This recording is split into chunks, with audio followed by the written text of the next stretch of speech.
मैं ईश्वर की शपथ लेता हूं कि रामनाथ कोविंद ईश्वर की शपथ लेता हूं कि मैं श्रद्धापूर्वक भारत के राष्ट्रपति के पद का कार्यपालन करूंगा भारत के राष्ट्रपति के पद का कार्यपालन करूंगा तथा अपनी पूरी योग्यता से संविधान और विधि का परिरक्षण, संरक्षण और प्रतिरक्षण करूंगा और मैं भारत की जनता की सेवा और कल्याण में निरत रहूंगा।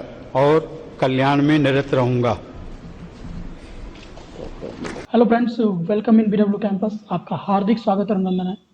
अभी आपने शुरुआत में एक स्पीच देखी हमारे माननीय प्रेसिडेंट श्री रामनाथ कोविंद जी की। तो इसी प्रकार से एक ओथ होता है हमारे डेलीगेशंस का। हर एक बॉडी में आप जान लीजिए, जो सरकारी बॉडी हमारी है या रिस्पेक्टेड बॉडीज़ हैं, उन सभी में ये ओथ की प्रक्रिया होती है। ओथ मतलब शपथ अपने कार्य के प्रति। और उसी प्रकार से जब कार्यभार से मुक्ति पानी होती है अपने कार्यकाल के दौरान ही तो लोग त्यागपत्र देते हैं। त्यागपत्र मतलब रेजिग्नेशन। तो इन सारी चीज़ों को हम समझते हैं कि हमारे संविधान में, इंडियन कॉन्स्टिट्यूशन में किस प्रकार से इसका फॉलोअप होता है, इस चीज़ को हम समझते हैं, जिससे कि आने वाले हमारे आगामी जो भी एग्ज़ाम्स हैं इनमें हमें कोई भी व्यवधान का सामना ना करना पड़े। हम हर एक सवाल के लिए तैयार रहें। सबसे पहली चीज़, अगर आप तैयारी कर रहे हैं किसी भी एग्जामिनेशन के एंट्रेंस की, तो आप बीडब्ल्यू कैंपस को 7080052012 पे कॉल करिए।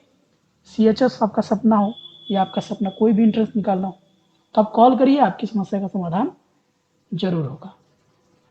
अब यहाँ पे आप देख रहे हैं ये लेक्चर की PDF जो है ये आपको बीडब्ल्यू कैंपस के ऑफिशियल ऐप बीडब्ल्यू कैंपस पे मिल जाएगी, जो कि प्ले स्टोर से अवेलेबल है।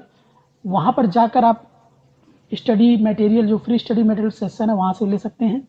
साथ ही साथ इसे आप टेलीग्राम चैनल से भी बीडब्ल्यू कैंपस के प्राप्त कर सकते हैं। अब हम बात करते हैं administration of oath of office. सबसे पहली चीज़ हम देखते हैं राष्ट्रपति, प्रेसिडेंट। अभी आपने देखा है माननीय कोविंद जी को चीफ जस्टिस ऑफ इंडिया और in his absence the senior most जज ऑफ सुप्रीम कोर्ट। मतलब क्या, भारत के मुख्य न्यायमूर्ति CJI, chief justice of India, या उनकी अनुपस्थिति में उच्चतम न्यायालय के ज्येष्ठतम न्यायाधीश द्वारा ही इनको, प्रेसिडेंट साहब को ओथ दिलाई जाती है। जैसे अभी आपने वहां पर देखा कि CJI द्वारा यहाँ पर शपथ दिलाई गई माननीय कोविंद जी को। ठीक है, अब हम यहाँ पे आते हैं। जब वाइस प्रेसिडेंट की यहाँ पर ओथ की बात आती है तो फिर किसकी रिस्पॉन्सिबिलिटी? राष्ट्रपति या राष्ट्रपति द्वारा इस निमित्त नियुक्त कोई व्यक्ति, मतलब राष्ट्रपति, प्रेसिडेंट, उप राष्ट्रपति की शपथ दिलाते हैं या इनके द्वारा नियुक्त कोई व्यक्ति इनको शपथ दिलाता है, उपराष्ट्रपति को। अब अगला देखते हैं उच्चतम न्यायालय के न्यायाधीश। उच्चतम न्यायालय के न्यायाधीश का मतलब यहाँ पर बात हो रही है चीफ जस्टिस की। ठीक है, जजेस ऑफ सुप्रीम कोर्ट। प्रेसिडेंट और some person appointed in that behalf of by the president. राष्ट्रपति या राष्ट्रपति द्वारा इस नियुक्त कोई व्यक्ति। अब हम बात करते हैं गवर्नर साहब की। गवर्नर मतलब जैसे हमारे राष्ट्र में राष्ट्रपति होते हैं देश के लिए, उसी प्रकार से हर राज्य के लिए उनके बिहाफ पे कौन काम करता है उस राज्य में? राज्यपाल, गवर्नर साहब। ठीक है, तो गवर्नर साहब देखते हैं इनको शपथ कौन दिलाता है? उच्च न्यायालय के मुख्य न्यायमूर्ति या उनकी अनुपस्थिति में उच्च न्यायालय में उपलब्ध ज्येष्ठतम न्यायाधीश के द्वारा ही यहाँ पर गवर्नर साहब को शपथ दिलाई जाती है। ठीक है, अब अगला हम बात करते हैं ministry in union council of ministers. अब यहाँ पर ministry in union council of ministers को कौन शपथ दिलाता है? प्रेसिडेंट, राष्ट्रपति द्वारा इन लोगों को शपथ दिलाई जाती है।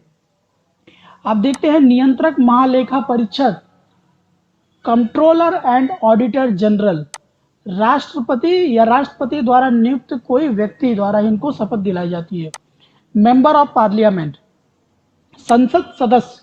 संसद सदस्य को सदस्य कौन शपथ दिला रहे हैं? राष्ट्रपति या राष्ट्रपति द्वारा नियुक्त कोई व्यक्ति। ठीक है, राज्य के विधायक, राज्यपाल या राज्यपाल द्वारा इस निमित्त नियुक्त कोई व्यक्ति द्वारा ही इनको शपथ दिलाई जाती है। अगला हम बात करते हैं minister in state council of minister, राज्य के मंत्री परिषद के मंत्रियों को कौन शपथ दिलाता है? राज्यपाल। ठीक। जज of high court, high court के जज को कौन शपथ दिला रहे हैं? राज्यपाल या राज्यपाल द्वारा नियुक्त कोई व्यक्ति। तो आपने यहाँ पर देख लिया कि हमारी जो इंपॉर्टेंट पोस्ट हैं इंडिया में, इनको शपथ कौन दिला रहा है। ठीक है, बहुत इंपॉर्टेंट है बेटा, इंपॉर्टेंट है एग्जाम प्रोस्पेक्टिव से। अब हम बात करते हैं सबमिशन ऑफ रेजिग्नेशन, त्यागपत्र। त्यागपत्र कौन किसको सबमिट कर सकता है? जैसे प्रेसिडेंट कर सकते हैं वाइस प्रेसिडेंट को। अगर प्रेसिडेंट को अपना रेजिग्नेशन देना होगा तो ये किसको देंगे? जबकि ये भारत के सर्वोच्च नागरिक हैं। ठीक, अगर इनको भी अपना रेजिग्नेशन देना होगा तो दे सकते हैं, ऐसा नहीं है। इनके किसको देंगे? वाइस प्रेसिडेंट को, उपराष्ट्रपति जी को। अगर उपराष्ट्रपति जी को देना है तो ये प्रेसिडेंट साहब को देते हैं।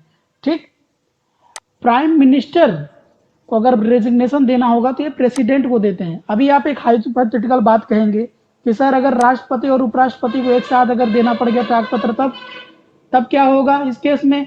तो भैया तब इस केस में सीजेआई, ठीक है, जो उच्चतम न्यायालय के न्यायाधीश हैं, इनको त्यागपत्र दोनों लोग मिलके दे सकते हैं। एक चैन बनी हुई है बेटा, चैन बनी हुई है, ऊपर से नीचे फॉलो करिएगा इस चैन को। ठीक है, प्रेसिडेंट, हमारे वाइस प्रेसिडेंट, सीजेआई। ठीक, चलिए अब यहां देखते हैं जज ऑफ सुप्रीम कोर्ट प्रेसिडेंट को अपना त्यागपत्र देते हैं, गवर्नर भी प्रेसिडेंट को देते हैं, जज ऑफ हाई कोर्ट भी प्रेसिडेंट को देते हैं। Speaker of Lok Sabha, speaker of Lok Sabha की हम बात करते हैं, डिप्टी स्पीकर ऑफ लोकसभा को ये अपना त्यागपत्र देते हैं। Deputy speaker of Lok Sabha speaker of Lok Sabha को अपना देते हैं, मतलब एक दूसरे को, जैसे आप समझ लिए ना प्रेसिडेंट एंड वाइस प्रेसिडेंट का था। Deputy chairman of council of states, chairman द्वारा इनको त्यागपत्र दिया जाता है। Member of house of parliament, chairman of upper house और the speaker of lower house, इनको दिया जाता है। स्पीकर ऑफ असेंबली, ये किसको देते हैं? डिप्टी स्पीकर ऑफ असेंबली को अपना त्यागपत्र देते हैं। डिप्टी स्पीकर ऑफ असेंबली किसको देते हैं? स्पीकर ऑफ असेंबली को देखते हैं। Just reverse cycle. ठीक है, chairman of legislative councils of states, deputy chairman को देते हैं। And deputy chairman of legislative council of state किसको देते हैं? चेयरमैन को देते हैं। ठीक, उसी प्रकार से यहाँ पर हम देखते हैं a member of public service commission, union commission और joint commission. Member of public service commission की बात हो रही है, किनको देंगे भैया? प्रेसिडेंट साहब को देंगे। बहुत ही निर्णायक पोस्ट होती है हमारे भारत सरकार में member of public service commission की। A member of public service commission state commission में जो होते हैं, ये किसको अपना त्यागपत्र देंगे? राष्ट्रीय स्तर पर प्रेसिडेंट को दिया जाता है एंड राज्य स्तर पर किसको दिया जाता है? गवर्नर ऑफ द स्टेट को दिया जाता है। मतलब अगर यूपी में कोई यहाँ पर है member of public service commission, तो किसको देगा अपना त्यागपत्र? वो देंगे गवर्नर ऑफ द स्टेट। चलिए अब यहाँ पर हमने ये सारी चीजें देखी। देखिए ये चीज आपने इंग्लिश में देखी हो, बट हाँ इसका देखिए बेटा हिंदी भी यहाँ पर रखा हुआ है, तो जो मतलब समझेंगे, इंग्लिश नहीं समझ में आएगी तो हिंदी में इस चीज को देख लेंगे। पीडीएफ लेना ना भूलिएगा। एग्जामिनेशन की अच्छे से प्रिपरेशन करते रहिए, हताश और निराश होने की कोई आवश्यकता नहीं है, पढ़ाई जारी रहनी चाहिए। All the very best for your upcoming examination and always never give up.